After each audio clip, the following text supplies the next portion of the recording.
Le père de la chimie moderne est sans conteste Antoine Laurent de Lavoisier. Déjà, il a eu la bonne idée de naître à Paris en 1743, en plein siècle des Lumières. Une époque de renouveau où les savants prennent leur distance avec l'Église et croient en la force du progrès. Surtout, la science se veut résolument utile. Les chercheurs doivent maîtriser et comprendre la nature pour mieux l'exploiter. Lavoisier symbolise à lui seul ce renouveau. Il mène ainsi de front ses travaux scientifiques et une carrière administrative exemplaire.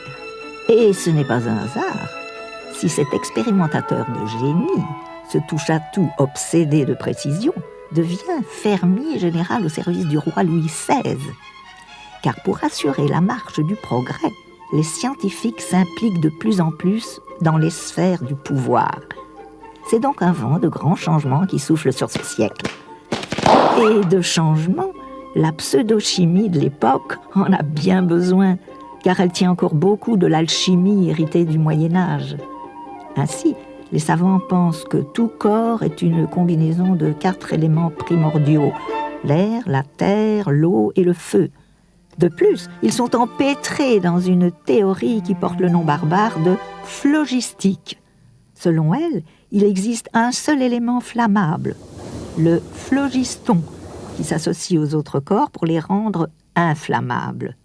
Personne n'est encore capable de dévoiler la nature profonde de la matière. Bref, la chimie est en plein balbutiement, jusqu'à ce que Lavoisier réalise une expérience capitale en 1776. L'air est constitué d'un mélange de 2 gaz, l'un respirable, l'autre mortel. Il montre que la combustion n'est pas due à l'hypothétique phlogiston, mais bien à ce gaz vital qui se combine au corps chauffé. Et comme ce gaz attaque le métal, Lavoisier le baptisera oxygène, du grec oxys, qui signifie acide. Quant au gaz mortel, il l'appelle d'abord mophète, puis azote, qui signifie sans vie. Avec cette découverte, Lavoisier révolutionne la chimie qui entre désormais dans son ère moderne. Hélas pour notre savant, il ne jouira pas longtemps de son triomphe, car une autre révolution est en marche, celle de 1789. Progressiste, Lavoisier embrasse ce nouveau vent de changement. Il participe à la démolition de la Bastille, devient député suppléant. Mais sa foi en la monarchie constitutionnelle et son passé de fermier général au service du roi seront sa perte.